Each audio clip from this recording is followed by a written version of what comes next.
Amen. Donc comme je disais, il est déjà 10h30 minutes, 10h10 minutes. Le programme se déroule entre 10h et midi. Et vu l'heure qui est partie, on ne peut plus tarder. On va toujours attendre parce que les frères savent que c'est de 10h à midi. On ne va pas attendre 11h pour nous retrouver dans 14h. Nous sommes là pour respecter le programme de Dieu. Nous qui venons vite, il faut qu'on termine pour aller faire aussi nos affaires à la maison ou bien encore faire nos activités. Mais si les gens veulent finir leur activité avant de venir au culte, là, ce ne sera pas bon. Ça ne va pas nous aider. Dans ce cas, on change le programme, chacun va à ses activités et puis après ça on va au culte. Voilà. Donc nous allons commencer. On va prendre dans le livre de Jacques chapitre 2. Le frère Jean-Claude va nous faire la lecture. Jacques 2, à partir du verset 21 à 26. Abraham, notre père, ne fut-il pas justifié dans les œuvres lorsqu'il offrit son fils Isaac sur l'autel? Tu vois que la foi agissait avec ses œuvres et que par les œuvres, la foi fut rendue parfaite. Ainsi, s'accomplit ce que dit l'Écriture. Abraham crut en Dieu et cela lui est imputé à justice. Et il fut appelé ami de Dieu. Vous voyez que l'homme est justifié par les œuvres et non par la foi seulement. Rahab la prostituée ne fut-elle pas également justifiée par les œuvres lorsqu'elle reçut des messagers et qu'elle fut partie par un autre chemin? Comme le corps sans âme est mort, de même, la foi sans œuvre est morte. Amen. Amen. Que le Seigneur nous bénisse, comme la parole vient de le dire, que la foi sans les œuvres est une foi morte. C'est pourquoi nous venons les samedis, pour que nous puissions comprendre davantage, pour asseoir notre foi et manifester la vie qui est dans la foi que nous avons. Donc les jours de samedi, ce ne sont pas des jours vains. C'est des jours où nous venons pour profiter. Je peux dire même que c'est les plus meilleurs jours, des jours de culte. Parce que les dimanches, le pasteur nous parle et puis on s'en va, on dit Amen, on est parti. Les samedis, les mercredis, on vient, on prie et puis on s'en va. Mais les samedis, c'est des échanges que nous faisons entre Dieu et les croyants. Ça nous amène à mieux comprendre et à être positionnés. Donc nous devons même plutôt respecter même les samedis. Respecter bien les samedis. Mais malheureusement, il y a beaucoup de choses qui nous tracassent, surtout à faire d'argent. Et la Bible aussi le confirme, sans argent, nous ne pouvons rien faire.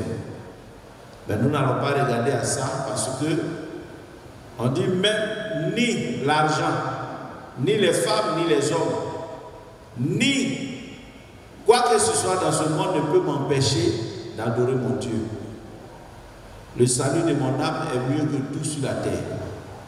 Donc nous devons mettre Dieu au devant de toutes choses. Amen. De lundi jusqu'à vendredi, si on n'a pas eu l'argent, samedi, mettons-nous en prière. À partir du dimanche ou bien à partir du lundi, Dieu va nous donner l'argent.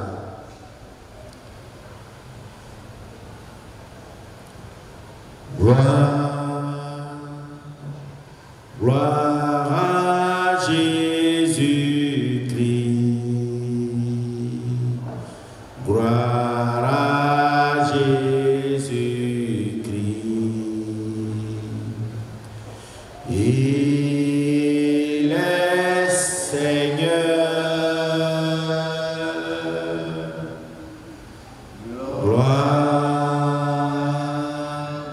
Gloire à Jésus-Christ.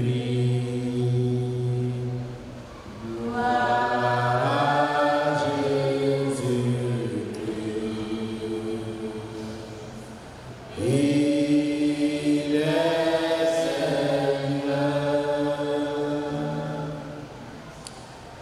Il est la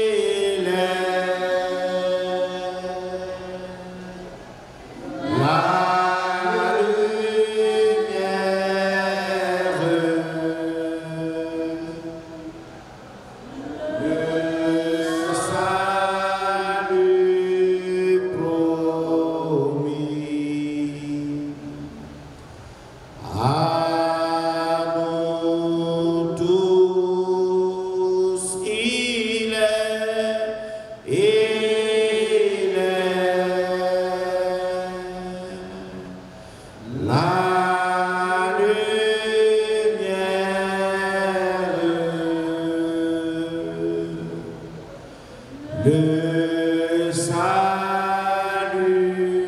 promis à nous tous. Il est la lumière, le salut promis à nous tous.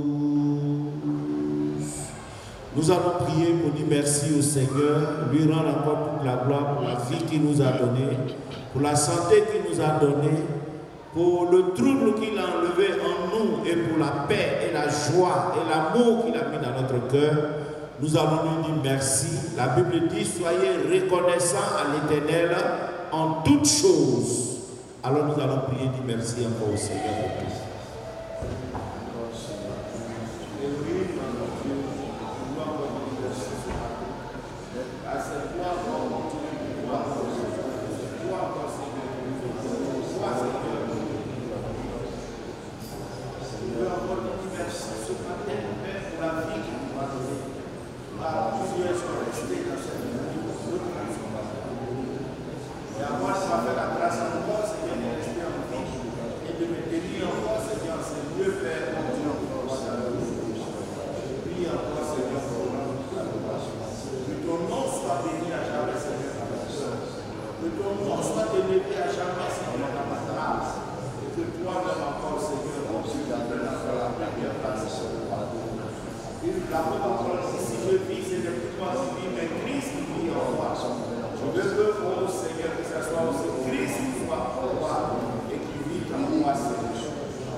En même temps, encore prier pour recommander encore le culte de ce matin entre les mains du Seigneur. Et toutefois, nous souvenir de nos frères qui sont encore en route, ceux qui sont à la maison, qui ne font rien mais qui sont frappés par l'ennemi, affaiblis, assoupis, ensommeillés et qui ne peuvent même pas se lever pour venir à la prière. Souvenons-nous encore de nos frères. La Bible dit que celui qui est fort soutient encore celui qui est faible. Tout est relié par l'amour dans le Seigneur. Alors nous allons prier pour nos frères et demander encore au Seigneur de prendre le contrôle de ce culte qui se fera ce matin. Prions le Seigneur.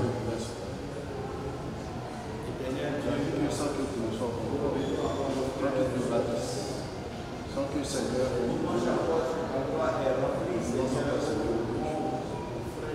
l'action que nous avons, Seigneur. Aujourd'hui encore, ça avec le Seigneur, nous sommes frappés encore par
Amen.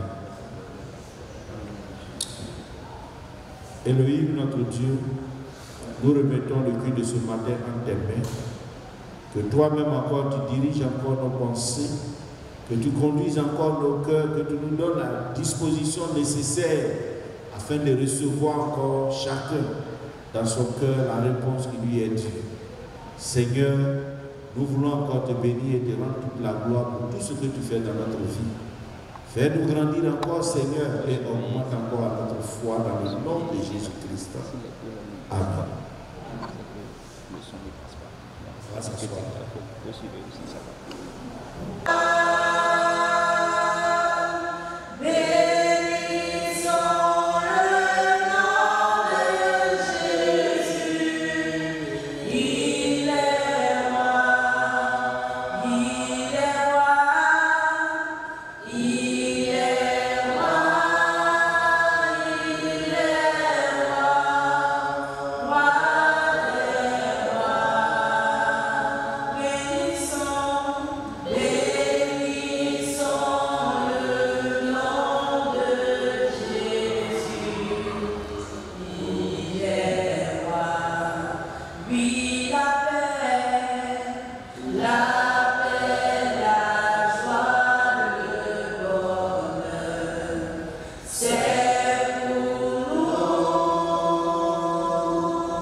questions.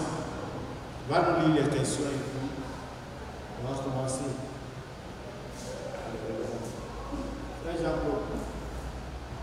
se nomme Daniel Guédé, qui dit nous suivre sur le net. Et il a une préoccupation qui peut peut-être se servir en deux petites questions. Pourquoi dites-vous que les autres églises sont des païens? Et en quoi différenciez-vous de ces églises-là? Différenciez-vous de ces églises?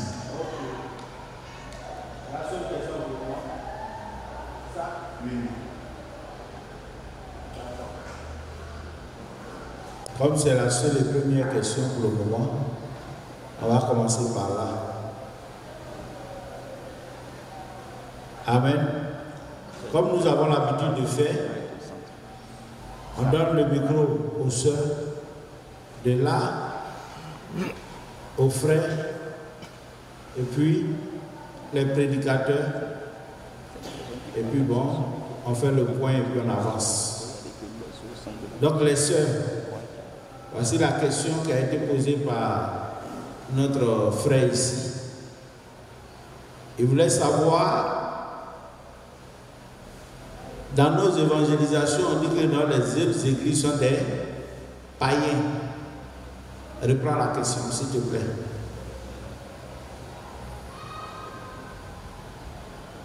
Que les autres églises sont des païens. Pourquoi on dit les autres églises sont des païens? Et en quoi différenciez-vous de ces églises? Maintenant, en quoi nous sommes mieux que eux? C'est ce qu'il veut nous faire comprendre. C'est la question. Pourquoi on dit les autres sont des païens et nous on n'a pas de spécial pour qu'on dise que ouais, c'est nous qui sommes les vrais? Donc les sœurs, la question est posée. Quelle sœur veut nous aider à comprendre la question? Sinon à répondre à la question.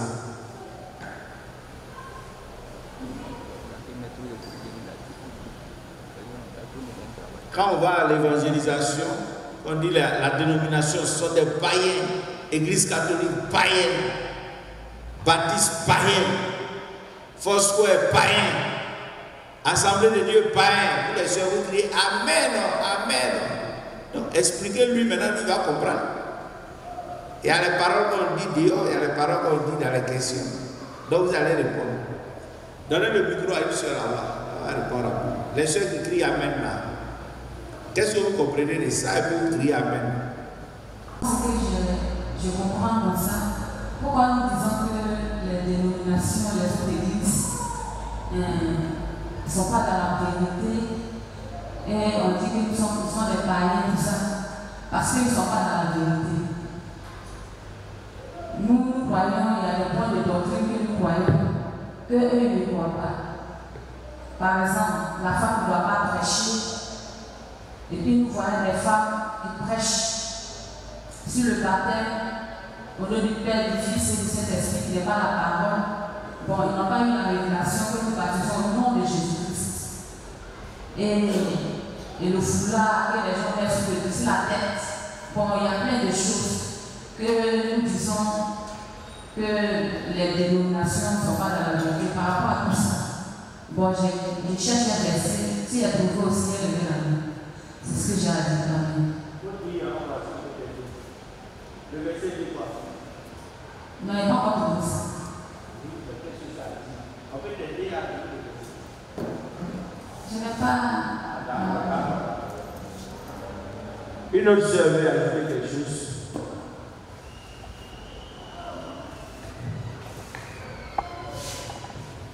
Donc, quand vous êtes là, vous ne sortez pas pour savoir que vous n'avez Dieu a dit ton église a dit les païens. Vous n'avez jamais dit ça. Hein? Sœur Florence.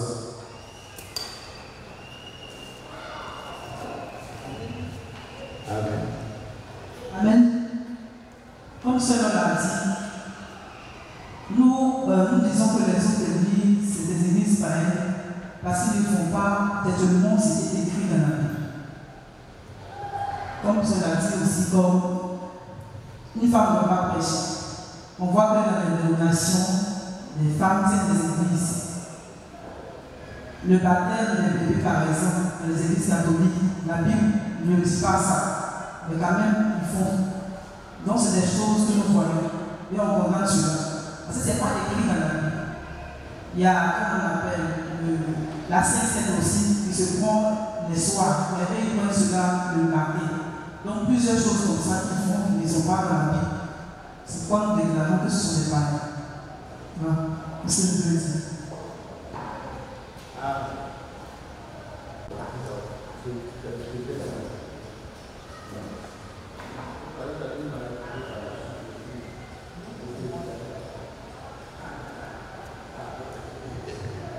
Oui, c'est... Ce qui fait qu'on dit que ce sont des païens, parce que leur enseignement n'est pas fondé sur l'enseignement des apôtres, si je peux le dire. Maintenant, concernant ce que les doctrines comme ce que l'on vient de citer là, la Sainte Seine ne se prend pas la journée, chose sur le foulard où ils ont fait une doctrine, on doit tous s'attacher la tête avant de prier, elle se promène vers ça, comme peut-être les baptistes comme ça, et puis la femme ne doit pas prêcher, eux même les enseignements du Bible disent que non, la femme peut prêcher, ils prennent peut-être un verset comme ça qui s'appuie dessus. Maintenant aussi, il y a un verset que je veux dire, mais je n'ai pas la référence. Pourquoi il a dit que, je ne sais pas si c'est quoi, mais il a dit que, pour ce qu'ils ont le fondement des apôtres vient que si quelqu'un d'autre vient, c'est qu'eux ils ont fait les choses. S'ils viennent, Galates 6 jusqu'à 10. Galates. Si quelqu'un d'autre vient classer, que même si c'est un ange du ciel, C'est ça, Galates 6 à 10. D'accord. Un frère va lire ça. Une soeur nous a donné un verset. Frère, tu écoutes, hein? Nos soeurs qui crient Amen, elles ne sont pas là pour crier son nom. Elles savent sur quoi elles sont bâties. Maintenant, il y a d'autres, elles s'asseyent, elles ne parlent pas, hein, mais c'est des bombes à retardement. Il ne faut pas jouer avec. Frère, on va lire ça rapidement. Le micro. Galates combien? Après verset 6. Galates.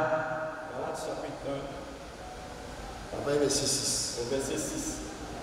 Au verset 6. Je m'étonne que vous vous détourniez si promptement de celui qui vous a appelé par la grâce de Christ pour passer à un autre évangile. Non pas qu'il y ait un autre évangile, mais il y a des gens qui vous troublent et qui veulent renverser.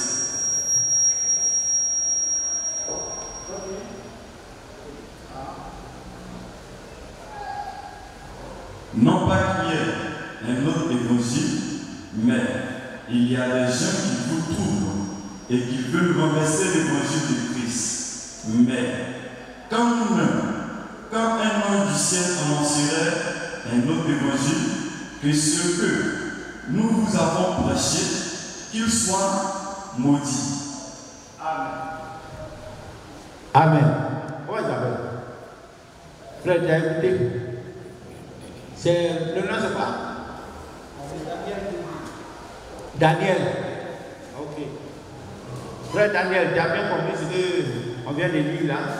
Oui, Et l'intervention des 3 sœurs. oui, j'ai également. D'accord. Donc, sœur, tu veux terminer? Non, c'est juste. D'accord, merci. Que le Seigneur vous bénisse. Donc, vous ne criez pas Amen en vain dans les rues. Vous êtes des filles de Dieu, remplies de la puissance de Dieu. Un frère veut ajouter quelque chose?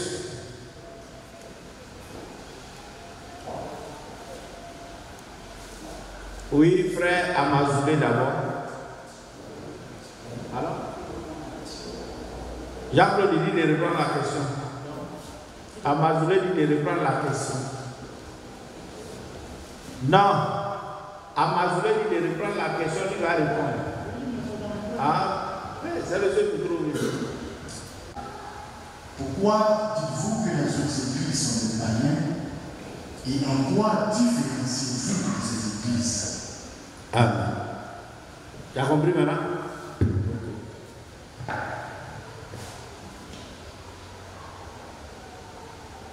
Shalom. Ce que moi je voulais ajouter, en réalité, il n'y a pas des autres églises. C'est nous qui sommes l'église véritable de Dieu. S'il y a d'autres églises dehors et qui ne prêchent pas, ou bien qui n'annoncent pas, qui n'évangélisent pas, ce que nous disons ici, c'est que ce sont en réalité des endeuillés, comme nous le disons toujours. Ce sont des personnes qui se sont habillées en réalité de vêtements de brebis, mais au fond d'eux, comme l'Écriture le dit, ce sont des loups ravisseurs. Ils ne sont pas des fils de Dieu. Comme mes sœurs viennent ajouter, tous ceux qui sont fils de Dieu reviennent au fondement des apôtres, reviennent aux Écritures. Donc, si ceux qui sont dehors, ils prêchent l'évangile qui n'a rien à voir avec la parole de Dieu, alors en réalité, ce n'est pas une église. L'église véritable, c'est ici. On se dissocie d'eux parce qu'en réalité, nous leur disons qu'ils ne sont pas chrétiens. Et c'est pourquoi la sœur vient de donner une écriture qui le dit dans le livre de Galates, chapitre 6, versets 7 à 9. Que je venais à peine de faire cette lecture. Car l'écriture était claire. Si un ange venant du ciel, et qui n'annonce un autre évangile, que cet ange soit maudit. Donc c'est pour dire qu'il n'y a pas d'autre évangile. C'est la même parole qui doit continuer. Shalom.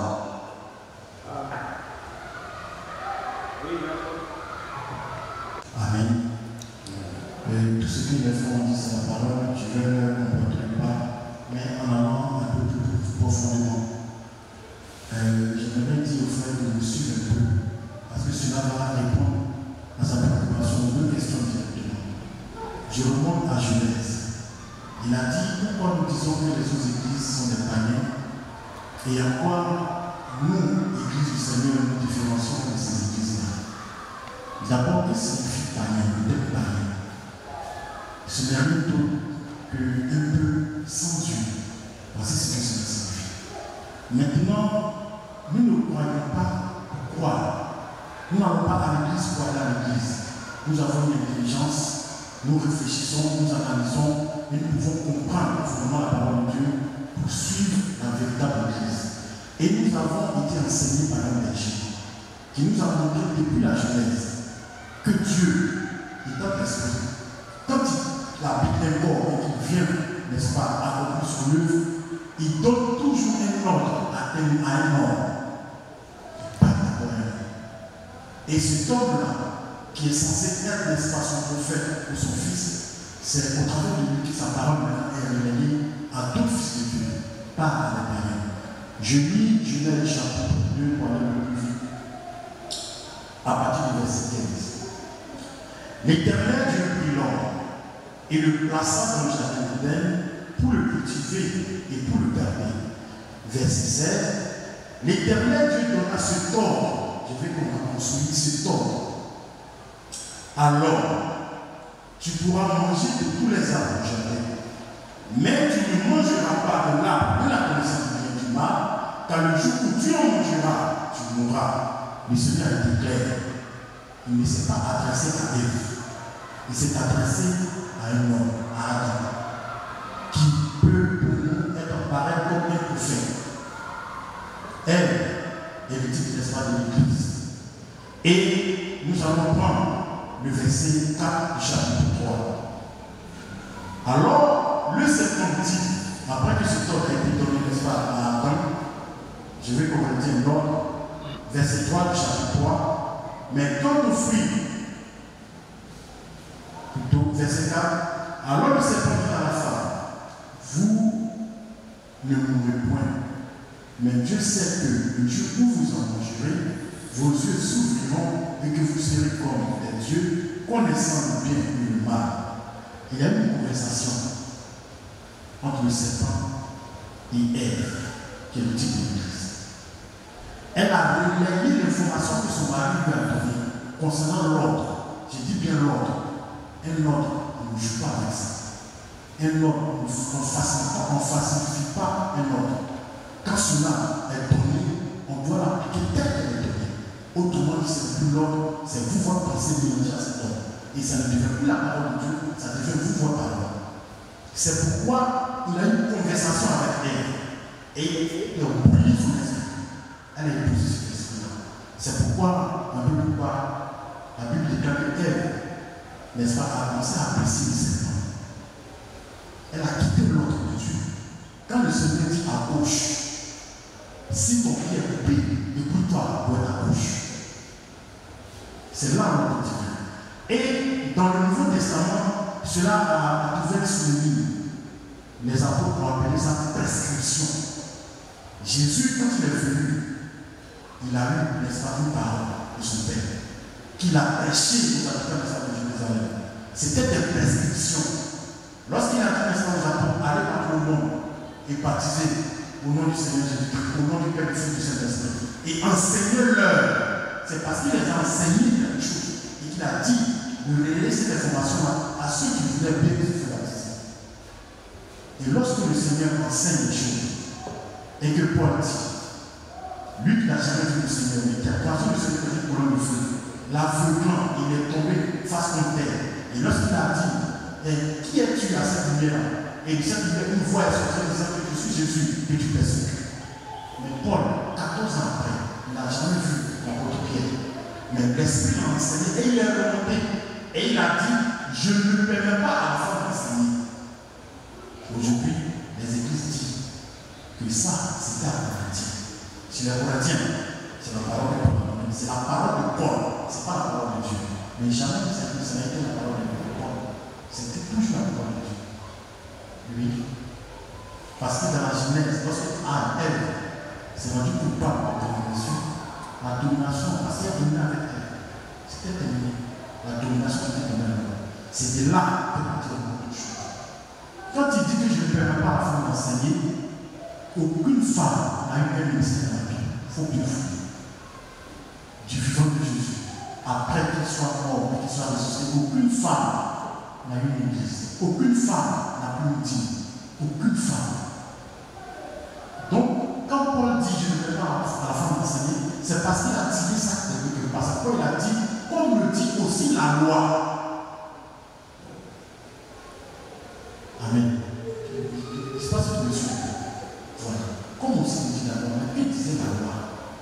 Quand le Seigneur est venu et qu'il a établi, n'est-ce pas, le sacerdoce, quel encore, n'est-ce pas, je dirais, quelle tribu qui était habilitée, n'est-ce pas, à servir dans le service sacerdotal? C'était quelle tribu?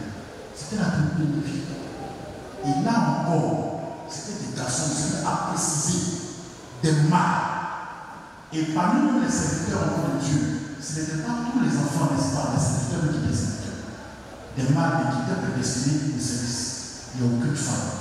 Donc, quand nous disons qu'il y a des églises qui sont des païens, qui veulent du peuple de Dieu, il y a des églises qui se comportent, c'est-à-dire qui marchent selon leur propre pensée, qui ne marchent pas selon la parole de Dieu. C'est pourquoi lorsque nous les écoutons, nous disons non, ils ne sont pas de Dieu. La Bible déclare que vous les reconnaîtrez à leur fruit. Lorsqu'une femme se met dans le coin de la sainte de baptême, en train de marcher, disant que non, donnez votre vie à Jésus, et quel droit elle fait ça? Qui l'a imposé à faire ça? Quand une église se lève pour dire le baptême de l'eau, c'est au nom du Père, du Fils, du Saint-Esprit.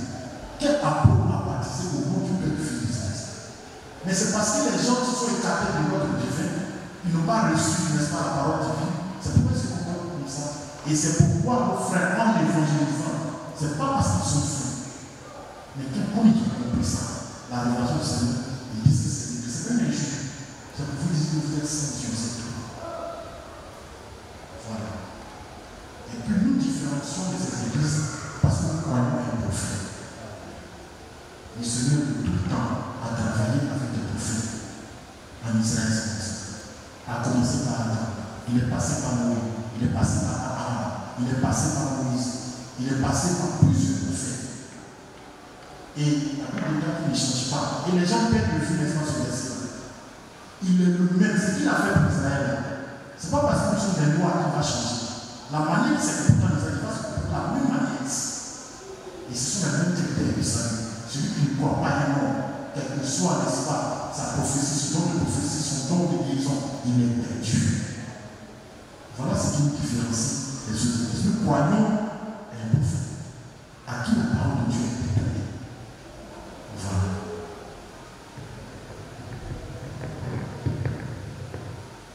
Donnez-lui le micro, il veut parler.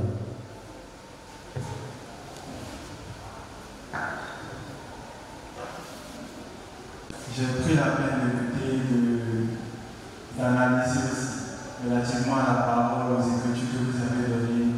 Ok, quand on lit, on voit que c'est correct. Mais j'ai quelque chose que j'aimerais demander. Comment dire? En fait, dans l'Ancien Testament, il y a des choses qui se faisaient. C'est-à-dire qu'on avait l'habitude de voir Dieu demander des sacrifices. Je ne sais pas si vous voyez, genre, venez tuer des animaux, apportez-moi des animaux, voilà. Et puis après, il dit que non, il va donner son fils, Jésus-Christ de Nazareth. Et après le mort de Jésus, il n'y avait plus les sacrifices qui se faisaient. Donc quand je fais une comparaison avec ce truc-là, je me dis qu'il peut arriver, Dieu est le même, c'est vrai, mais il peut arriver que dans sa manière de procéder, qu'il fasse une adaptation. C'est ce que je me dis. Il fasse une adaptation, il y a des textes, des autres, il dit que bon, voilà, genre, en fonction de la réalité, parce que Dieu aussi, il a la sagesse. Je me dis qu'il a de la sagesse pour comprendre certaines choses, pour faire des ajustements, tout ça. Donc, si à une époque, il a pu dire ça, et puis à une autre époque, il vient et dit ceci, donc on peut comprendre que, voilà, il peut truc. Et puis, il y a relativement, comment dire, à la femme qui n'a pas le droit de prêcher, beaucoup de choses que vous avez citées, tout ça. Bon, là, je me dis que comment dire, ces femmes qui se lèvent pour prêcher aujourd'hui, souvent c'est Dieu qui leur parle. Je me dis que c'est Dieu qui leur parle. Et lorsqu'elles viennent, elles disent donnez votre vie à Jésus et vous serez sauvés. Croyez au Seigneur Jésus. L'évangile, c'est quoi selon moi? Quand on dit l'évangile, c'est parler, c'est donner le message de Jésus. C'est parler de la part de Jésus, dire aux gens que Jésus les aime et il veut vous sauver. Donc, dès l'instant où quelqu'un vient, parce que déjà nous savons que les temps sont comptés, les temps sont déjà à l'heure pleine. Le Christ va bientôt revenir, Jésus va bientôt revenir. Donc, si quelqu'un se sent investi de la mission de parler de la part de Jésus, je vois pas encore le problème qu'il y a là-dedans. Donc, c'est pour ça que je me dis, bon, peut-être une femme c'est là depuis elle est là depuis dans son entourage, il n'y a pas vraiment quelqu'un qui connaît l'évangile. Il y a par exemple, en disant que dans une maison, c'est une femme qui connaît la parole. Elle a pas tout. Comment elle fait dans son sens? Elle va leur dire que, parce qu'elle a cru en l'évangile, donc elle a cru en Jésus. Donc elle leur dit, donnez votre vie à Jésus comme ça, et puis voilà. Supposons qu'elle n'a pas besoin de la vie à la personne qui connaît le Christ. C'est pas parce qu'il n'y a pas d'homme qui est là, qu'elle n'a pas le droit de parler de la part de Dieu, ou bien qu'elle n'a pas le droit de véhiculer, si on croit et croit. Donc ça fait déjà le premier mot relativement au truc. Maintenant, vous avez dit que vous avez parlé de doctrine. En fait, les trucs de doctrine, moi je me dis, ça c'est personnellement, je me dis que c'est une question de point de vue. Voilà, c'est une question de compréhension de la parole. Parce que nous sommes tous des êtres humains. Nous n'avons pas reçu la même éducation, nous n'avons pas le même degré d'intelligence. Il y a certains qui comprennent les Écritures d'une certaine manière, il y a d'autres qui comprennent d'une certaine manière, il y a d'autres qui comprennent plus en profondeur, il y a d'autres qui sont en surface. Maintenant, vous avez dit que vous croyez en un prophète. Bon, la Bible dit que crois au Seigneur Jésus et tu seras sauvé. Donc c'est lui que moi je pense qu'il, parce que vous n'avez pas donné le nom du prophète. Maintenant, quand vous avez dit que ne croyez pas en ce prophète, je ne sais pas à qui vous faites allusion. Est-ce que c'est à Jésus que vous faites allusion? Parce que la Bible dit encore qu'il y a de salut dans le monde, car il y a sur le ciel aucun autre nom qui était donné parmi les hommes par lesquels nous devons être sauvés. Donc c'est par le nom de Jésus qu'on peut être sauvé. Donc si une personne croit en Jésus, peu importe, je me dis, peu importe ce qui va se faire autour, c'est-à-dire quoi? Est-ce qu'elle a porté le pantalon? Est-ce qu'elle a porté le corps? Voilà, ça c'est en fait, je me dis que c'est les détails. C'est dans son cœur, est-ce qu'elle croit? Je ne dis pas que la femme ne doit pas s'habiller de manière décente, qu'elle ne doit pas porter, je ne sais pas moi. Vous voyez? Donc, je me dis cette question de point de vue. compréhension. Par exemple, en Occident, pour ceux qui ont voyagé depuis en Occident, tout ça, on n'a pas de même culture avec ces pays. Par exemple, en Écosse, il y a des garçons qui portent des jupes. À l'époque, c'était leur gouvernement. Ils avaient le droit de porter, voilà, parce que c'était ça. Mais en Occident, il y a des femmes qui portent des pantalons, tout ça, parce que je me dis que le climat ne leur permet pas de s'habiller, par exemple, dans les robes, dans les jupes. Bon, il y a certains qui le font, mais il y a d'autres qui ne le font pas. Est-ce qu'on entend qu'elle pêche? Est-ce qu'on entend que si Christ revient, est-ce qu'on va sauver? Est-ce qu'on va fonder l'évangile sur le fait de. Comment dire? Sur le fait de. Il n'a pas porté ça, il a fait comme si, il a marché comme si. Est-ce que le fait de croire en Jésus ne nous sauve pas? Moi, c'est un peu ce que je voudrais dire, ce que je voudrais aussi qu'on clarifie, si possible. Donc, merci beaucoup. D'accord. En fait, il a parlé de toute la Bible là même. Merci beaucoup. Je viens ici, je salue l'habitude de répondre aux questions. Tu vois, quand tu parlais, tout ce que tu as avancé, tu crois, je pense. Justement, c'est pour ça que je comprends. C'est pour juste me dater et c'est comme ça. Excuse-moi. Daniel, quand tu parlais là, tout ce que tu as dit là, tu vas parler d'être d'abord avec ça. On sait tout, on t'a écouté, il faut écouter, il faut te taire pour écouter aussi. Ok. Tu vois, donc tout ce que tu disais, tu parlais de je pense, je crois. Il n'y a même pas eu un test. Si tu vérifies bien petit, qui a pu soutenir ce que tu dis. Ce qui est dangereux et ce qui a été et qui continue d'être. Or, quand les sœurs, je suis là du Seigneur, quand elles ont intervenu, après on a vu le frère qui est intervenu, ils ont pris même des tests. On a vu la sœur, alors, elle dit qu'elle cherchait même des tests parce qu'elle avait des tests. Après on a vu la sœur, il y a donné un test. Et puis le frère a vu, on a tout vu. Et nous avons vu aussi, le frère qui a donné des tests. Donc ici, on va sur les tests. Ça fait la première remarque. Deuxième remarque, c'est que tu vas comprendre que comme il a intervenu, comme on a test, je vais essayer de cette manière aussi.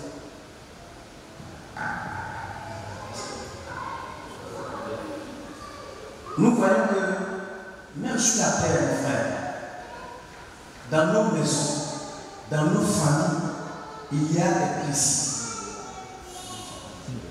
Donc, ce n'est pas dans la maison du Seigneur qu'il n'y a pas de principes. Ce n'est pas Dieu créateur là qui n'a pas de principes. Dans toute administration, dans toute société, dans toute famille, il y a des règles. Donc, ce n'est pas dans la maison de Dieu, il n'y a pas de règles. Qu'est-ce que je veux dire par là? Le frère a bien parlé. Il a dit que quand nous regardons depuis le commencement du sacerdoce, le sacerdoce a été donné aux mâles. Ça dit Aaron et ses enfants. Mais les enfants d'Aaron, Aaron n'avait pas seulement que des garçons. Il avait aussi des filles. Mais Dieu précise que tes fils, il n'a pas dit tes enfants, parce que c'est l'expression. Il dit tes fils, il n'a pas dit tes enfants. Donc, du point de vue du sacerdoce, c'est clair. Et relativement parlant, quand nous voyons dans l'action des choses, depuis lors, jusqu'à Jésus-Christ, jusqu'aux apôtres, dans toute la Bible, parce que moi j'ai parlé toute la Bible, on ne voit pas une femme qui a exercé sur le sacerdoce. Ça c'est clair. Donc c'est pas une question de. Je pense qu'il faut à chaque fois ajuster. Non. C'est le principe. Et dans 1 Corinthiens, chapitre 14, verset 33, qu'est-ce qu'apôtre Paul commence l'intervention? Il dit Dieu n'est pas un Dieu de désordre. Si Dieu n'est pas un Dieu de désordre, nous-mêmes dans nos maisons, je l'ai déjà dit, on ne peut qu'en rentrer chez toi, peut-être que tu as chez toi. Si je rentre chez toi et que tu as décidé de t'acheter tel biscuit, je ne peux pas le déplacer, c'est chez toi. Dieu dit dans sa séquence, c'est des garçons. Il n'y a pas à polémiquer, il n'y a pas à dire ça. Il y a un autre élément, tu as dit que concernant l'accoutrement, c'est-à-dire la culture, j'ai dit à un frère pasteur que c'est l'erreur que vous avez fait pour moi jusqu'à aujourd'hui, il faut changer. La coutume et la loi de Dieu, si vous voulez, la coutume et la loi des hommes, bon, si tu veux, la loi de Dieu ne s'appuie pas ou ne se réfère pas aux coutumes et aux lois des hommes. Ce sont les lois des hommes et la coutume des hommes qui tirent source de la parole de Dieu. Ce qui est vrai. Parce que si nous voulons que la loi de Dieu va s'adapter à notre loi, mais je ne sais pas, on va faire combien de livres? Parce que chaque pays a des inspirations. Toi, tu as des inspirations, j'ai des inspirations, chacun de nous a ses inspirations. Ce sont ces inspirations-là. Pour mettre fin aux inspirations de chacun d'entre nous, dans un pays, on fait une loi. Tu as tes opinions, j'ai des opinions. Mais la loi vient pour mettre fin à tes opinions et à mes opinions, pour que nous tous nous marchions sur le même pied d'égalité. C'est ça la loi de Dieu. Donc quand la loi de Dieu vient, que ce soit en Occident, que ce soit en Afrique, que les femmes s'habillent en parlant, qu'elles s'habillent, elles portent chapeau, je ne sais pas quoi. Mais dès lors où la loi divine de Dieu vient, elle dit, moi je vois Dieu. Femme porte pas pantalon, garçon n'attache pas, comment dirais-je, habit. Femme pas.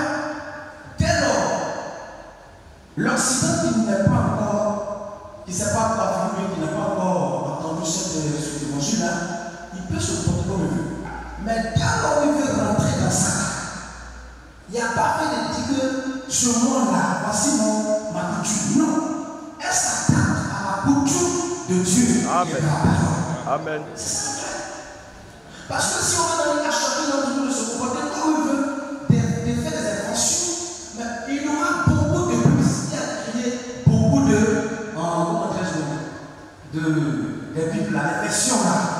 Chacun vient, il dit pas plus. Chacun vient, il dit pas plus. Chacun vient, il dit pas plus. Et moi je comprends, c'est pour cela que les frères ici prêchent, disent que les dénominations sont des pareils. Et moi ça ne me scandalise pas parce que c'est vrai. C'est vrai. Donc, je pense que c'est ce que je voulais dire. Pour dire, mon frère, hein, il ne faut pas aller. Je pense que non. Dieu dit. Qu'est-ce que Dieu dit? Amen. Ça s'arrête là. Si Dieu n'a pas dit, ce n'est pas la peine de venir me dire. Voilà ce que je pense. C'est ce que tu penses là. Moi aussi, je peux penser plus que ça. Donc, chacun de nous ici a, je pense. Chacun a ses opinions. Mais pour finir, ça va t'aider. Après, on va dire quelque chose. Il dit, et là, c'est pas qui a dit, hein, il dit, celui qui va plus loin que ce qui est dit, il n'a pas dit, celui qui va plus loin que ce que nous pensons. Ce qui est clair, ce qui est écrit. Or, ce qui est écrit, c'est ce qui est noir sur blanc. Donc, si vous ne voyez pas ça, ce qui est dans la tête là-bas, on ne voit pas. Dieu a tout fait pour que ce qui est dans sa pensée, là, nous les enfants, on soit confus. Il a fait de telle sorte que ça soit une bulle. Donc, ce qui est là, ce qui est dans la tête, tu gardes ça pour toi. Je ne parle pas de toi, mais pas de façon générale. Amen. Ce que tu voulais dire, on n'est pas tout pour nous dire merci beaucoup. Dieu merci. J'espère que ça va aider. Peut-être ça va aider. Merci bien, pasteur. Oui, donne le micro à Jean-Claude. Ouais. Amen. Que le Seigneur bénisse encore le pasteur pour son intervention. J'aimerais demander d'abord à Guédé, est-ce qu'il a une église à laquelle il a bâti? C'est une église.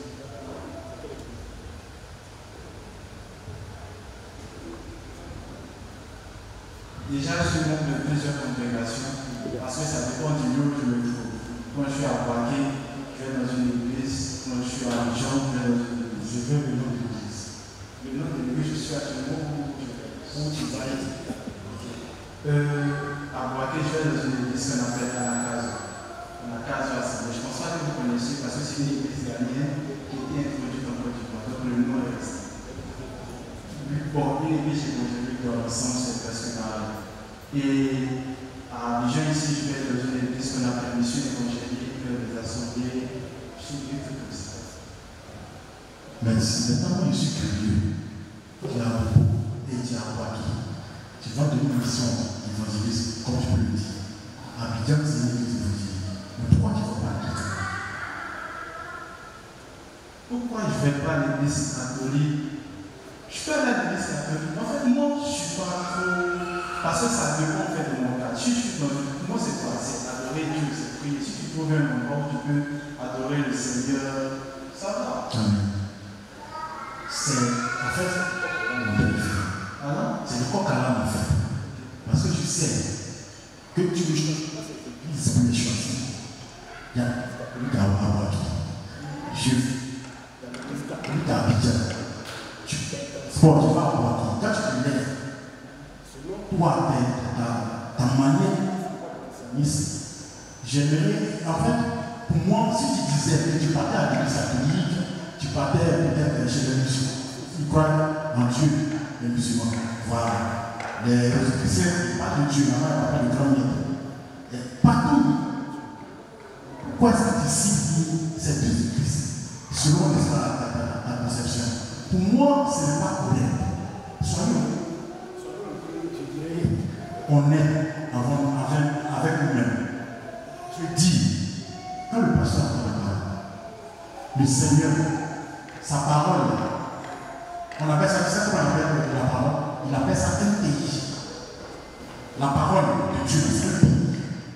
Et c'est lui qui est le roi. Ce n'est pas Daniel qui est le roi. C'est lui Elohim qui est roi. Et quand il donne sa parole doit être, n'est-ce pas, accompli tel qu'il donne. Je vais dire parce qu'il y a un roi qui s'est comporté comme 1 Samuel 15. Il y a un roi que le Dieu du ciel a établi. Il s'appelle Saoul. Il sait que tu le connais très bien. Il a pensé exactement comme toi.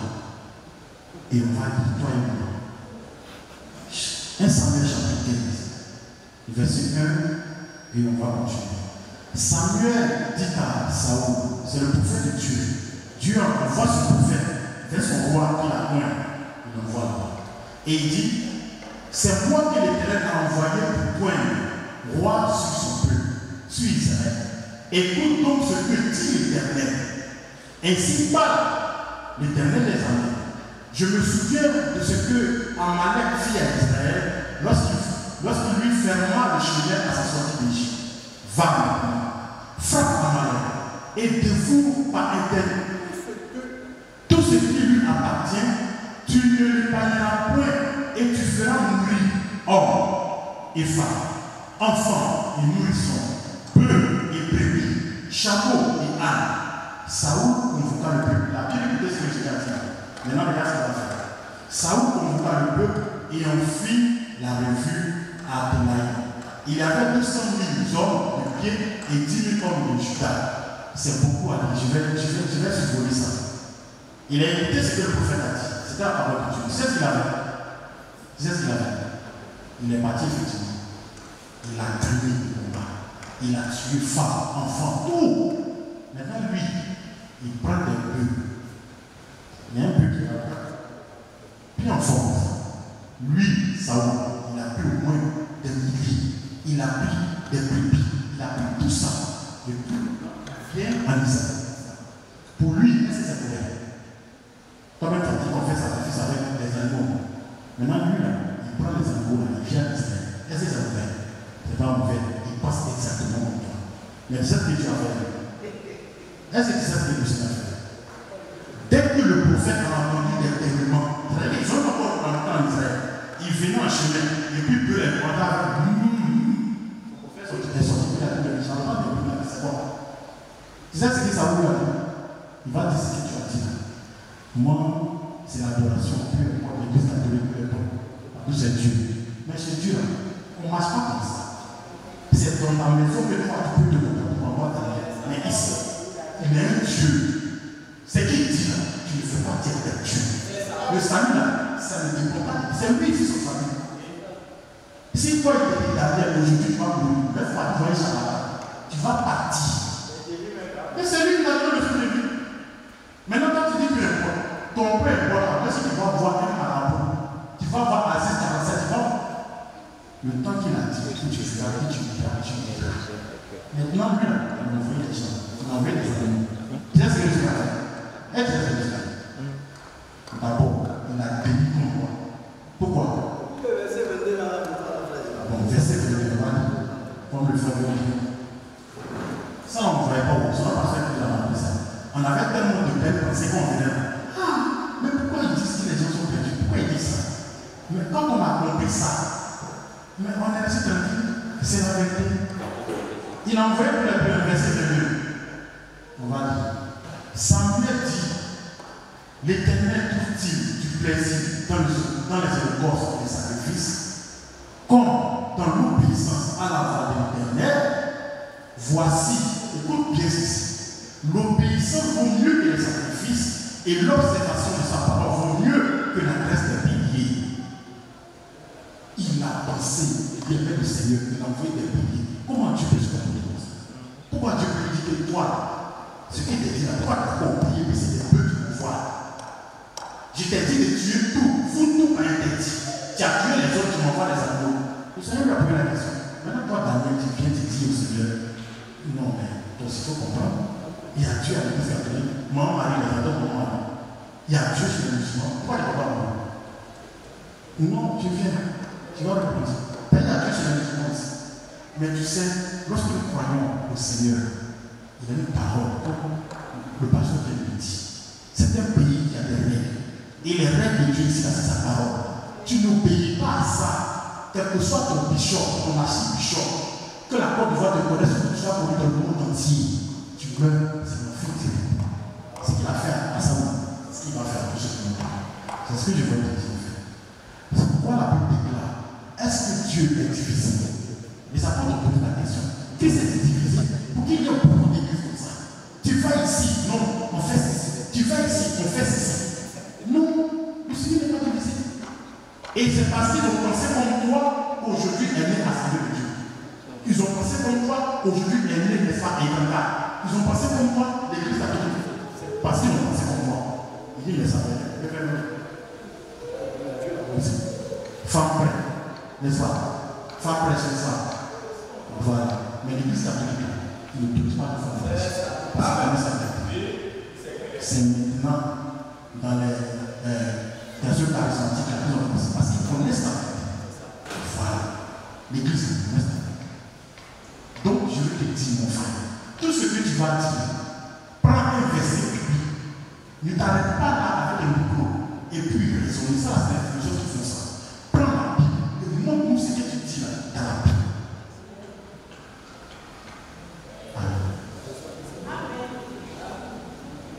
Ok, je vais répéter. Ok. Pour pas trop à la fin. Ok, bonne écoute.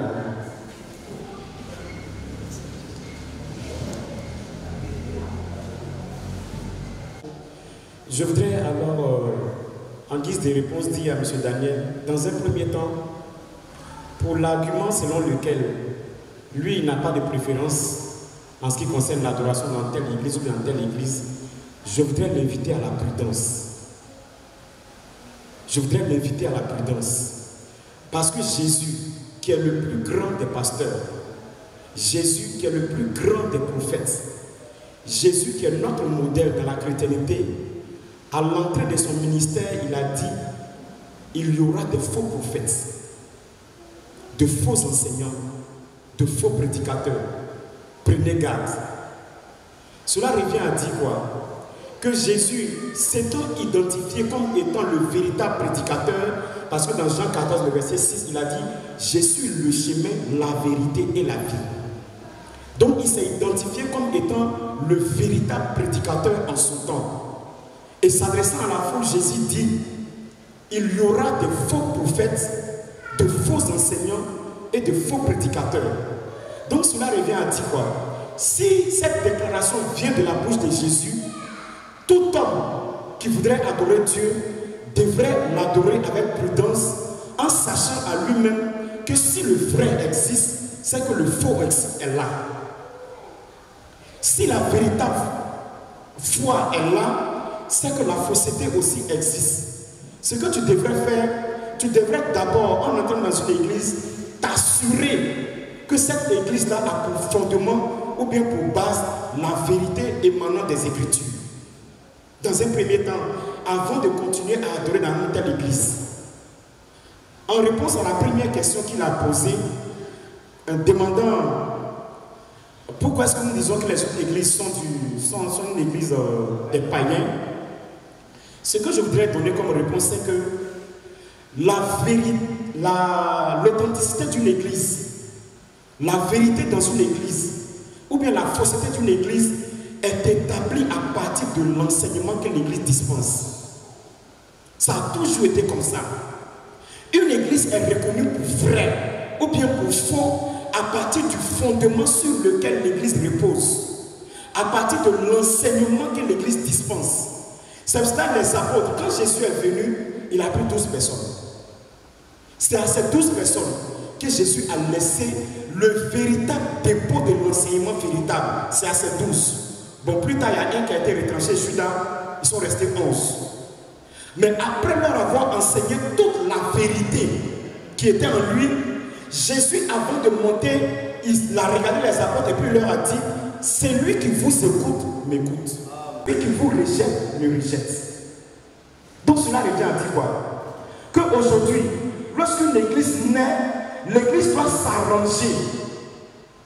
L'église doit s'arranger afin que l'enseignement qu'elle dispense soit conforme, soit identique à l'enseignement qui a été laissé comme héritage entre les mains des 11 qui ont commencé avec Jésus.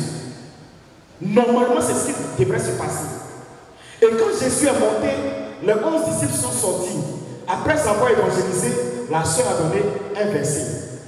Eux, après avoir évangélisé, après avoir créé des âmes, s'adressant à leurs fidèles, ils ont dit, ce que nous prêchons aujourd'hui, si vous entendez quelque chose de contraire à ce que nous prêchons, sachez que c'est du faux. Et Paul, dans 1 Corinthiens 4, verset 6, il dit, je vous invite, frères, afin que vous appreniez en nos personnes et à la personne d'Apollos à ne pas aller au-delà de ce qui est écrit. Mais écrit où? Dans la Bible. Cela revient à dire quoi? Aujourd'hui, le modèle de la prédication, le modèle de l'enseignement, le modèle de la véritable foi a été laissé entre les mains des apôtres. Et aujourd'hui, lorsqu'une église naît, une église apporte une prédication, cette prédication doit censée répondre aux mêmes exigences que la prédication laissée en héritage par les apôtres. C'est à partir de ces points-là que nous saurons que cette église est une église de Dieu, ou bien ce sont des adorateurs, mais qui adorent sans la révélation des Écritures. Tu comprends? C'est pour cela dans 2 Jean, chapitre 1, le verset 7, on va lire. 1, le verset 7 à 9. L'Écriture dit, car plusieurs séducteurs sont entrés dans le monde, qui ne confessent point que Jésus-Christ est venu en chair. Celui qui est tel, c'est le séducteur et l'antéchrist. Prenez garde à vous-même, afin que vous ne perdiez pas le fruit de votre travail, mais que vous receviez une pleine récompense. Le verset 9. Quiconque va plus loin et ne demeure pas dans la doctrine de Christ n'a point Dieu. Quiconque va plus loin et ne demeure pas dans la doctrine de Christ n'a point Dieu. La question qu'on doit se poser ici, c'est qu'est-ce que la doctrine de Christ? Pour qu'on puisse y demeurer pour avoir Dieu, et qu'on ne puisse pas y demeurer et aller plus loin pour ne pas avoir Dieu. Qu'est-ce que c'est que la doctrine de Christ? Pour répondre à cette question, il suffit de simplement prendre toute la prédication que les apôtres ont prêchée en leur temps et qui a été consignée comme témoignage dans tout le Nouveau Testament. Donc, dans la doctrine de Christ, vous ne verrez pas de femmes prédicateurs. Parce que s'il y en avait, les apôtres allaient mentionner cela et les apôtres allaient donner l'exemple d'une femme prédicateur avec son assemblée. Mais si ça n'a pas été mentionné, c'est que la doctrine de Christ ne le permet pas. Dans la doctrine de Christ, le baptême n'a jamais été administré au nom du Père, du Fils et du Saint-Esprit. Dans la doctrine de Christ, ils n'ont jamais baptisé des bébés. Dans la doctrine de Christ, il n'est pas obligé aux fidèles de se mettre en soutane dans l'assemblée pour adorer Dieu.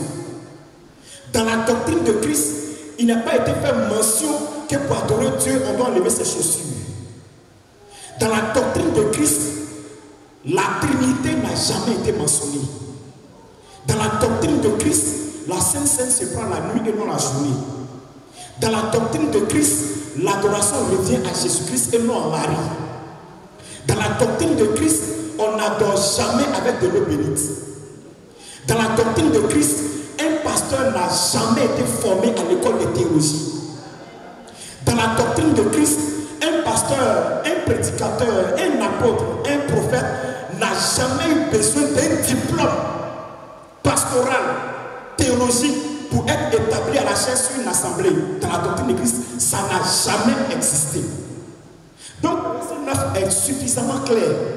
Quiconque va plus loin et ne demeure pas dans la doctrine de Christ n'a point Dieu. Celui qui demeure dans cette doctrine a le Père et le Fils. Ça veut dire quoi? La nécessité d'avoir Dieu en soi, cette nécessité-là découle de l'enseignement véritable de la doctrine que tu dois posséder. Si tu ne la possèdes pas, c'est que tu n'as pas Dieu. Le verset 10. Si quelqu'un vient à vous et n'apporte pas cette doctrine, tu comprends que il y a une insistance sur le fait de posséder la doctrine. Il y a une insistance. L'Esprit insiste sur le fait qu'on doit posséder la doctrine. Pourquoi? Parce que la vie éternelle, la véritable foi, ne vient de nulle part que de la révélation de la parole. Jésus s'adressant à ses disciples a dit: mes paroles que je vous dis là, ce sont elles qui sont esprit et vie. C'est que la vie ne vient nulle part que de la parole, mais de la parole prêchée conformément au témoignage apostolique. L'église du Nouveau Testament a été édifiée sur un seul fondement. L'église du Nouveau Testament a été édifiée selon Éphésiens 2, le verset 20, sur le fondement des apôtres et des prophètes. C'est sur ce fondement-là que l'église a été bâtie. Cela revient à dire quoi? Qu'aujourd'hui, si une église se lève pour apparaître sur la scène de la prédication, cette église doit être certaine qu'elle a pour fondement la doctrine apostolique et la doctrine des prophètes. Parce que l'écriture a été suffisamment claire. Vous avez été édifiés, vous avez été bâtis, vous avez été consolidés sur le fondement des apôtres et des prophètes.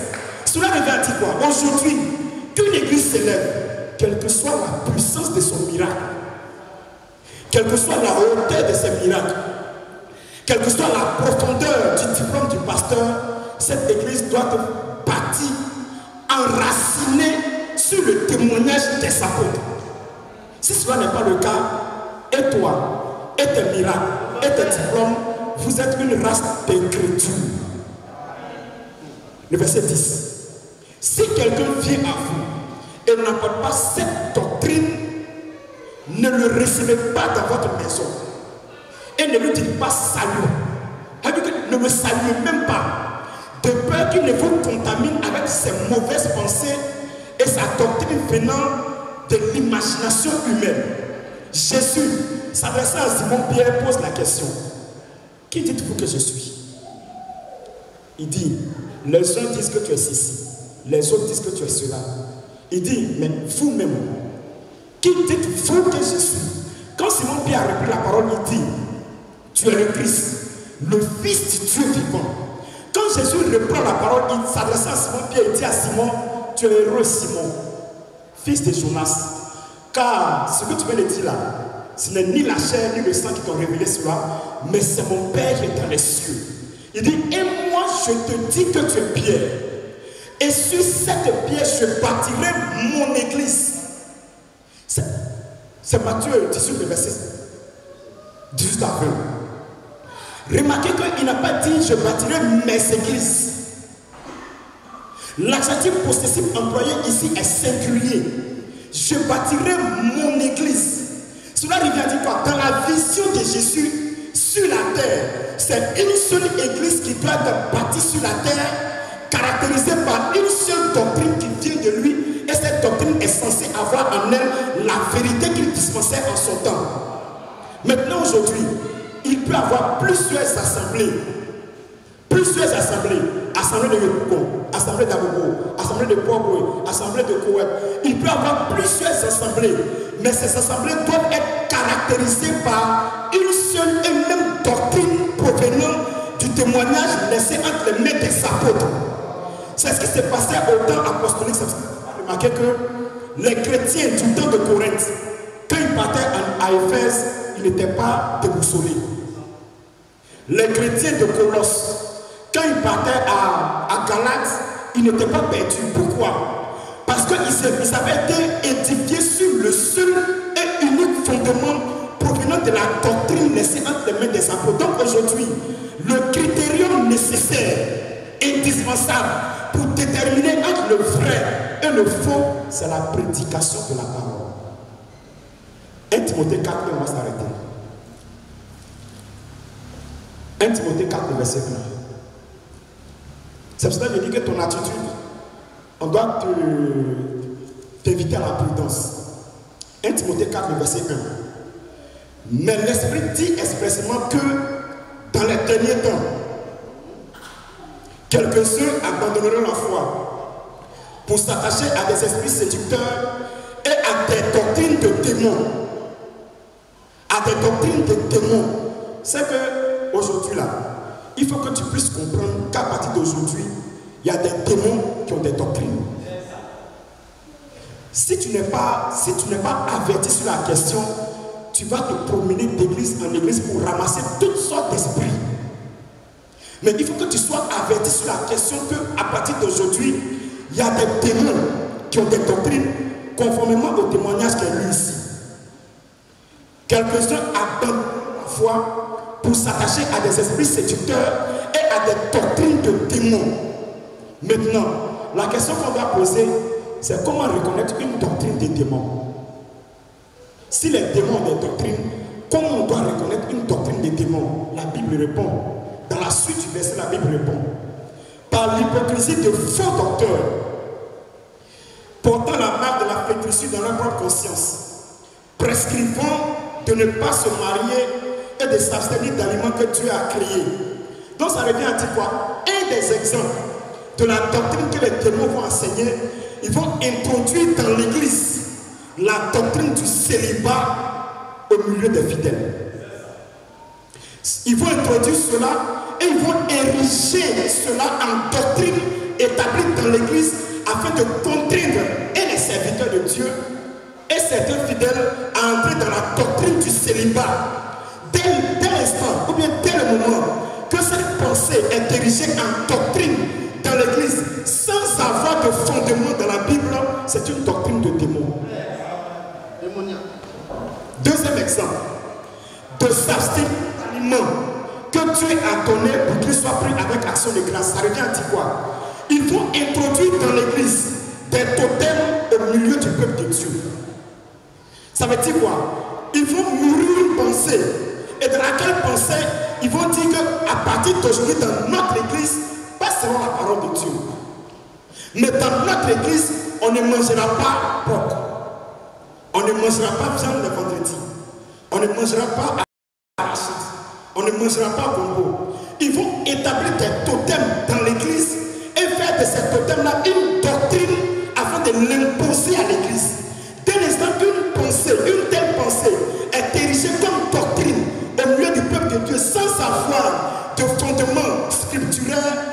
reconnaîtra que c'est une des doctrines des démons. Tu comprends? Donc voici un peu. La deuxième question était relative à qu'est-ce qui nous différencie de ces églises qu'on appelle païennes. La seule chose qui nous différencie de ces églises qu'on appelle les églises du diable, des païens, c'est que nous avons la doctrine originelle. Nous avons le témoignage des apôtres. Et dans lequel témoignage nous marchons afin que tous ceux qui vont entendre ces témoignages puissent refaire une lecture de leur Bible et savoir que Jésus, en avertissant qu'il y aurait des faux, implicitement, Jésus déclarait aux yeux du monde que les véritables adorateurs aussi seraient là. Mais ces véritables adorateurs seraient caractérisés par l'observation de la doctrine et du témoignage laissé en héritage aux apôtres. Je voudrais m'arrêter là. Amen. Que Dieu nous bénisse. Monsieur Daniel, tu vois que les choses deviennent pointues maintenant. Un frère va me lire, comment on appelle, le prophète Amos 3.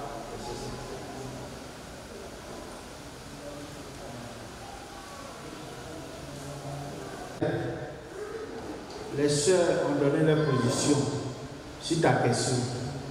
Les frères ont donné leur position sur la question. Le prédicateur Enza a donné aussi sa position. Est-ce que tu sens déjà une différence? C'est comme ça que l'église de Dieu doit être. Amen. Tu vois que nous tous on parle de la même chose.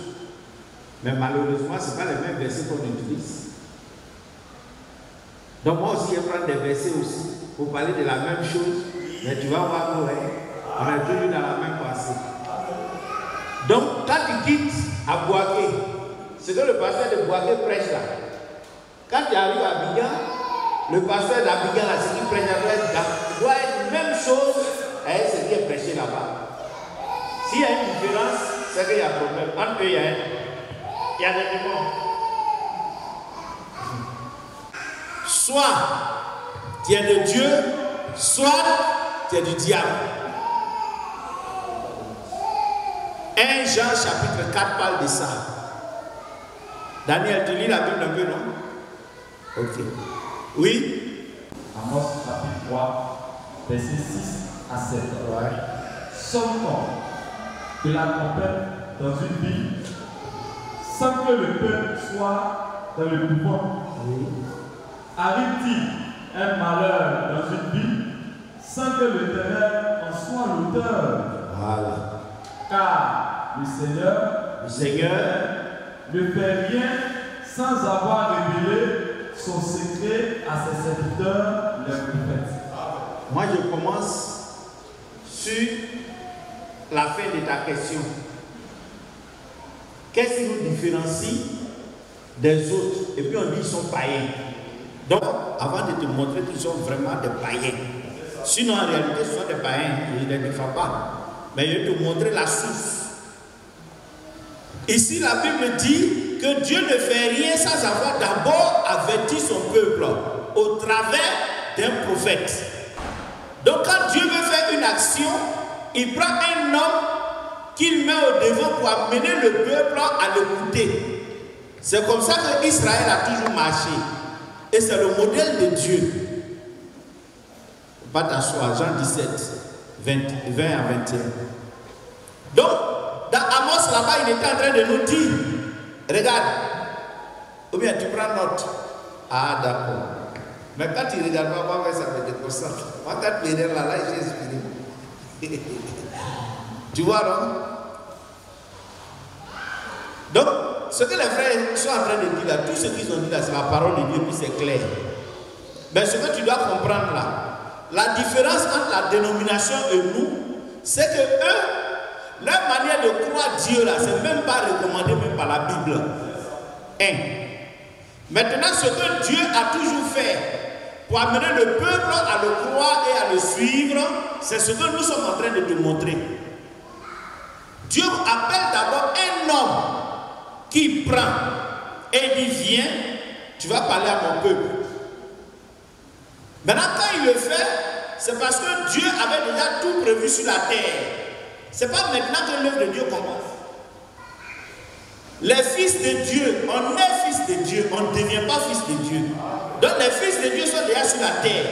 Et parmi ces fils-là, il prend un, qu'il envoie, il met la parole dans sa bouche et il dit, va et prêche-les, dis-leur ce que je veux faire. Et quand il nous dit, les fils de Dieu, quand ils entendent la parole de Dieu, ils disent, ce qui sort là, je sais que je fais partie de ça. Et puis il dit, amen, il suit. Celui qui refuse là, c'est parce qu'il n'est pas de Dieu. Celui qui n'accepte pas, c'est parce qu'il n'était pas dans l'économie de Dieu. Donc il ne peut pas comprendre ça. Mais ce matin, tu peux être un scandale pour nous. Comment nos soeurs peuvent comprendre ce que toi tu ne comprends pas? Tu vois? Elles comprennent ça et elles t'expliquent. Oh, toi tu ne comprends pas ça et puis tu poses question. Moi, pour moi, t'es. Parce que déjà tu es chrétien depuis Boaké et tu es chrétien à Abidjan. Et puis ces choses élémentaires de la Bible, tu ne comprends pas ça encore. Je ne te parle pas mal, je suis en train d'éveiller ta mémoire. Tu vois, non? Faut nous comprendre quand on parle là, on n'est pas en train de t'attaquer. On ne te parle pas mal. Mais ce sont des dispositions qui sont en toi. Si tu es un fils de Dieu, c'est que ça est en toi. C'est de la même manière que nous avons reçu la parole de Dieu. Donc quand on recevait aussi la parole de Dieu, c'était des vrais coups qu'on recevait. Mais comme nous sommes appelés fils de Dieu, on était obligé de dire amen à ça, même si c'était dur. C'est là que le frère a pris l'exemple de qui? L'apôtre Pierre. Il dit, tu as les paroles de la vie.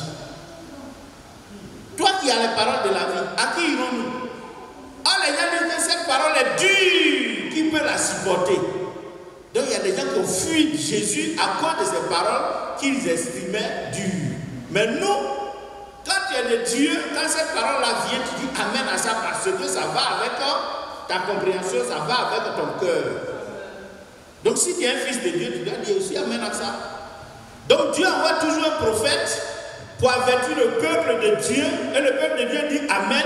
Et il dit sortez du milieu de mon peuple. On se met à part. Le chrétien s'est mis à part. Le chrétien s'est sorti d'eux et mis à part.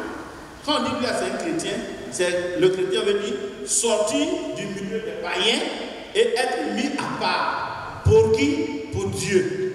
Maintenant, quand Dieu vient et qu'il envoie son prophète et que le prophète parle, parmi ceux qui ont cru là, Dieu prend des ministères pour continuer l'œuvre.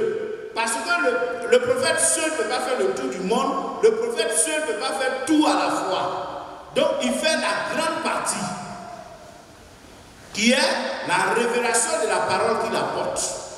Et tous ceux maintenant qui doivent suivre, eux maintenant doivent rentrer dans la pensée de l'écriture que le prophète a laissée. Parce que la Bible dit, le prophète est la bouche et l'œil de Dieu.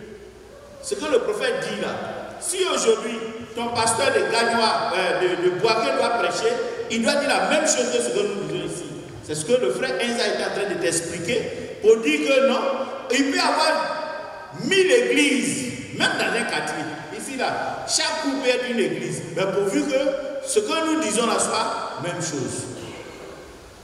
Et même chose attachée à la Bible, pas même chose dans nos pensées intellectuelles. Des choses qu'on va dire qui doivent être attachées à la parole de Dieu. Là, comme ça, nous sommes dans la parole de Dieu. Mais en dehors de ça, ce sont nos pensées intellectuelles que nous développons. Et nous n'avons pas besoin. Parce qu'on va au ciel. Si c'est pour être intellectuel, on va déjà à l'école pour être intellectuel. Mais quand on veut aller au salut, c'est-à-dire être sauvé, on s'attache directement au salut de la parole de Dieu. Donc le prophète vient et il parle. Quand le prophète quitte la scène, voici ceux qui parlent. Lis Jean chapitre 1, verset 20 à 21. Verset 20 à 21. Oui. Ce n'est pas pour eux seulement que je prie, mais encore pour ceux qui croiront en moi par leur parole. Regarde, dans ton intervention tout à l'heure, tu as dit que non, c'est quel prophète on doit croire. Que toi, tu dois croire en Jésus de Nazareth. Voici la recommandation de Jésus de Nazareth. Ce qu'on vient de dire là, Jean 17 là, c'est Jésus de Nazareth là, Jésus qui était à Nazareth là, c'est lui qui a dit ça. Reprends ça pour lui. Ce n'est pas pour eux seulement que je prie. Jésus leur disait, je ne suis pas en train de prier seulement pour Pierre, pour Jacques, pour Jean, pour Barthélemy, pour tous ceux-là. Ce n'est pas pour eux seulement que je prie.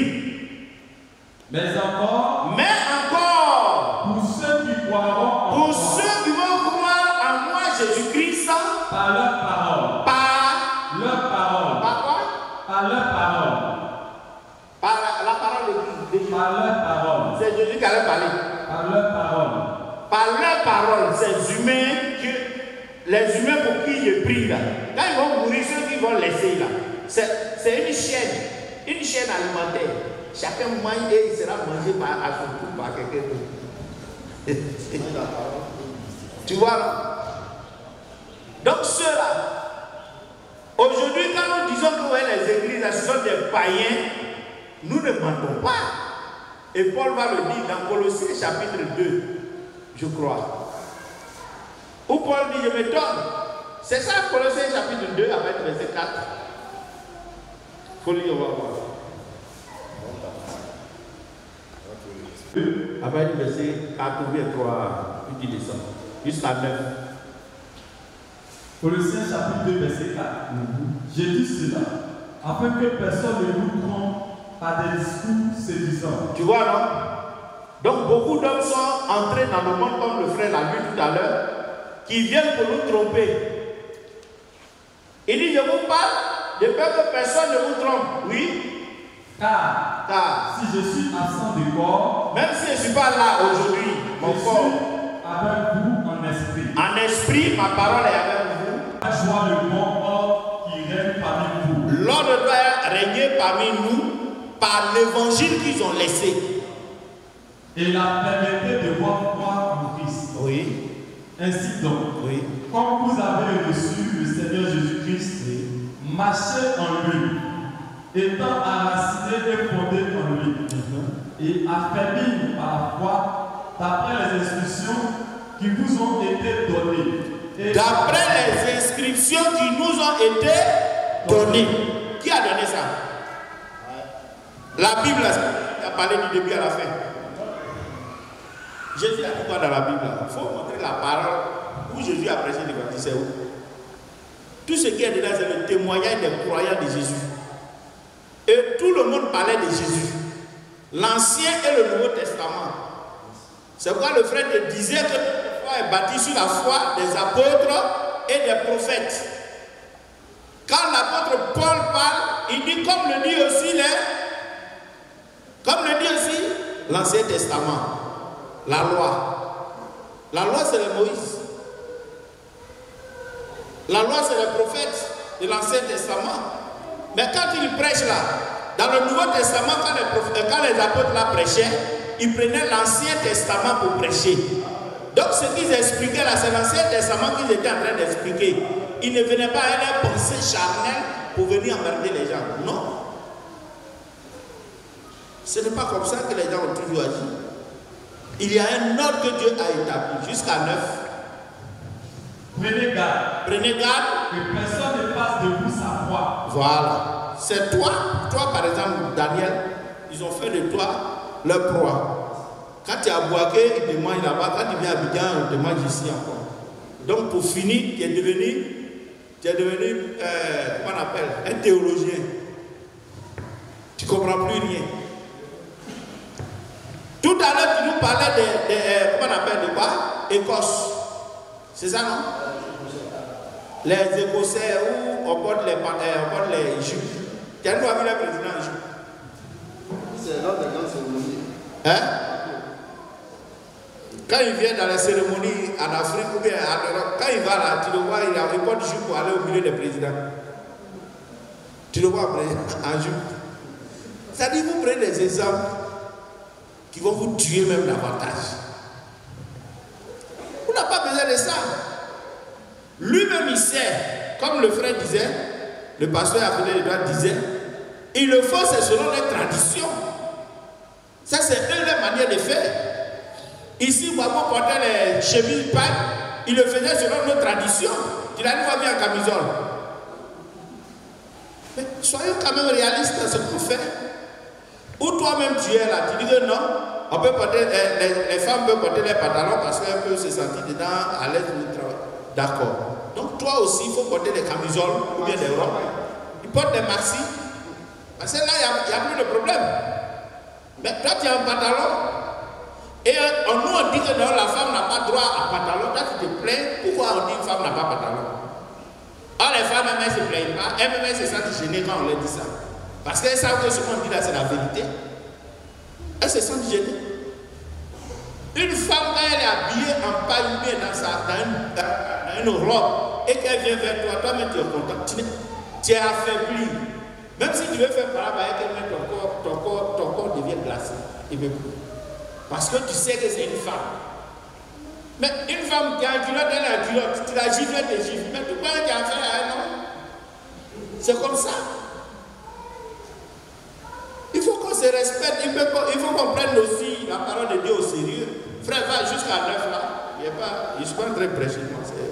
Prenez garde. Une personne ne fasse de vous sa proie. Que personne ne fasse de vous sa proie. Par la philosophie.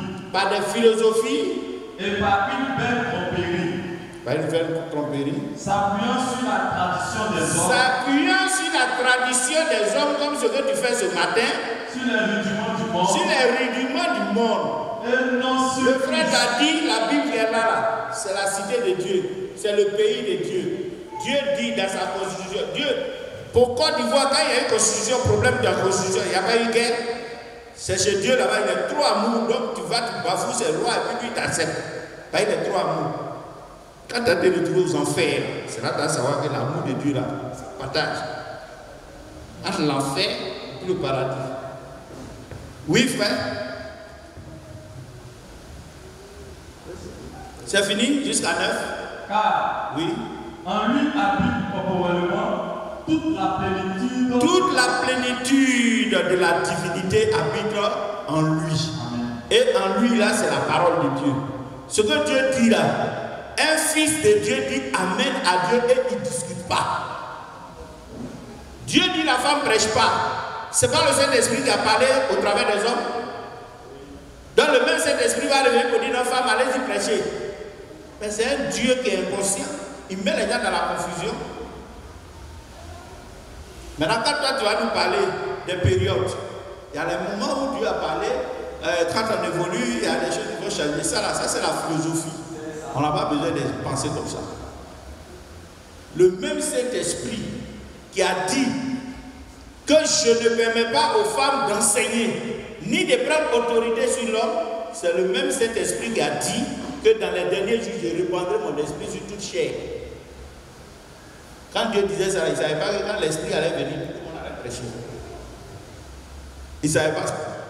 Mais aujourd'hui, là, quand même, les gens sont là, comme le frère vient de dire, les gens sont dans les églises, ils nous emmerdent, ils viennent avec ces paroles bizarres, que ouais, d'autres même vont jusqu'à même accuser des serviteurs de Dieu dans la Bible.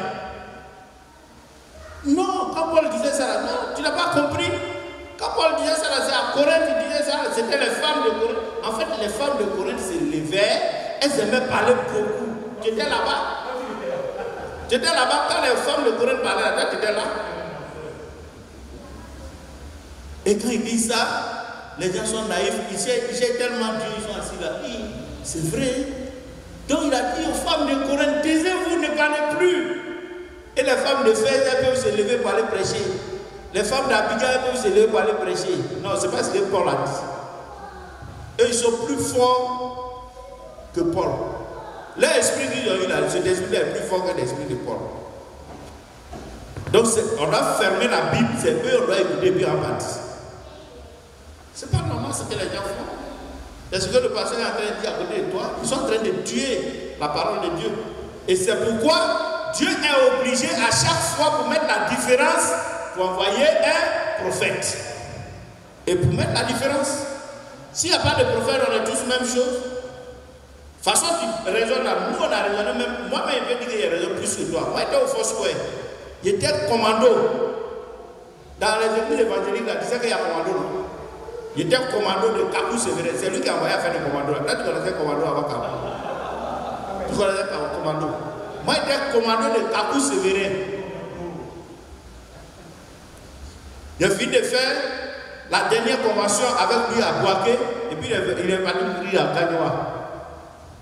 On a fini la dernière convention à Boaké. Les semaines qui ont suivi, il est mort à Gagnoa, sur la route de Gagnoa, dans le village des pasteurs qui.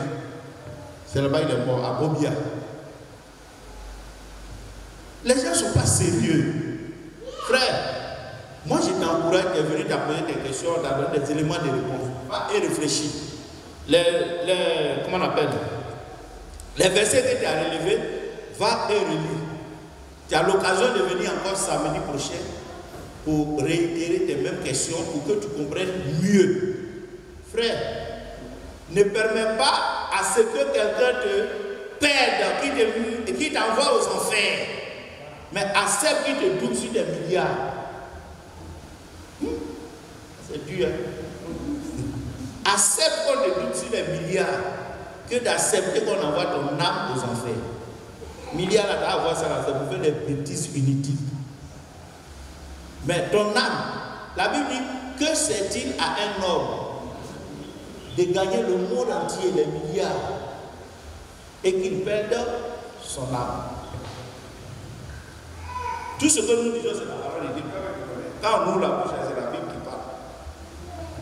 C'est comme ça que tu dois être. Mais où tu es là, quand toi tu ouvres la bouche, on voit les scientifiques, on voit tous les désordres. C'est tout ce qu'on voit. Donc, on va te laisser un peu la parole.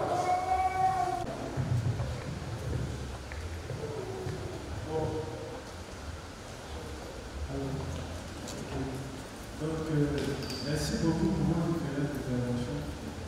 J'ai pris la peine de noter et puis voilà, comme vous avez dit en première position, je vais aller réfléchir et puis voilà. Sinon ça, j'ai aimé votre intervention, j'ai compris certaines choses, vous avez pris les écritures, vous avez détaillé votre position, vous avez dit ce que la Bible disait. Voilà, donc merci. Je vais essayer de faire comme vous, mais en allant, je vais essayer aussi de comprendre encore plus davantage. Voilà. Parce que les autres qui parlent aussi avec la Bible. Oui. Donc, merci beaucoup. Donc, je vais aller en fait, je vais prendre le temps, il ne faut pas trop perdre le temps. Voilà. En tout cas, merci. Tu ne perds pas le temps. Pour toi-même, on est encore là. Si tu veux, on peut continuer encore. Non, ça va. Ok, merci beaucoup. Que Dieu vous bénisse. Amen. Il y a une question. Voici que on va s'arrêter là pour aujourd'hui. On va passer aux offrandes et puis chercher à rentrer. Tous ceux qui l'ont entendu nous disent où est le soutien quelconque. Parce qu'il y a l'assistance aux veuves et aux orphelins qui peuvent vous approcher. Là, il y a une pièce qui est comme si vous introduisez la dîme et le soutien à l'intérieur. Amen. Voilà, nous allons chanter avec nos sœurs. Pendant que les paniers étaient là, chacun part de ce qu'il a fait et le Père. Ton amour nous environne, ô Seigneur. Ta gloire resplendit tout comme le soleil. Ton amour nous environne, ô Seigneur. C'est pourquoi nous espérons tous en toi. Ton amour nous environne, ô Seigneur. Ta gloire resplendit tout comme le soleil.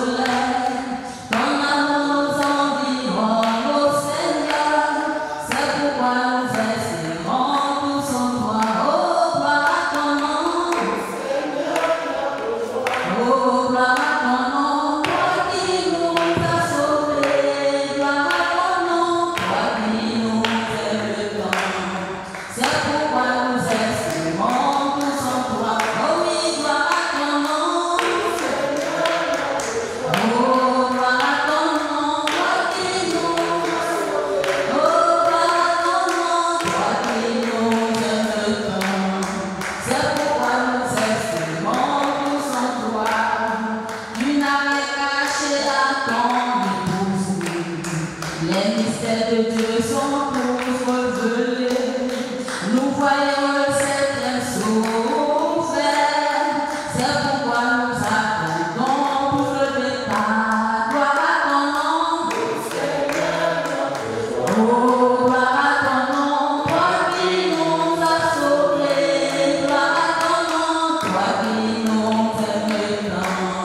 Ama qui est devenu prier pour la fin. Prier pour les offrandes et nous recommander entre les mains du Seigneur. Monsieur et divin Père Céleste, nous te sommes reconnaissants encore, Seigneur, pour ce jour que tu as permis. Tu nous as permis d'être ici ce matin afin de participer aux questions et réponses. Nous te disons véritablement merci. Car Seigneur, ce n'était pas évident, mais c'est par ta grâce. Voici que Seigneur, nous avons fini. Mais Seigneur, nous avons fait aussi des offrandes conformément à ta parole. Seigneur, nous avons accompli ta parole et nous nous attendons, Seigneur, aux bénédictions qui sont rattachées à l'accomplissement de cette parole. Souviens-toi encore, Seigneur, des besoins de chacun d'entre nous. Ouvre les portes, bénis les activités, bénis les entreprises. Bénis encore, Seigneur, ton œuvre, ouvre ici-bas, Seigneur notre Dieu. Car nous comptons sur toi, Seigneur, pour les bénédictions matérielles et financières. Souviens-toi encore, Seigneur, de l'évangélisation de cet après-midi, afin que les âmes soient encore gagnées davantage, afin que la gloire te revienne à jamais. Souviens-toi encore, Seigneur, de notre départ. Accompagne chacun jusqu'à sa demeure respective. Et que, Seigneur, nous rentrons sains et saufs dans le nom puissant de Jésus-Christ que j'ai prié. Amen. Alors que le Seigneur bénisse tout le monde.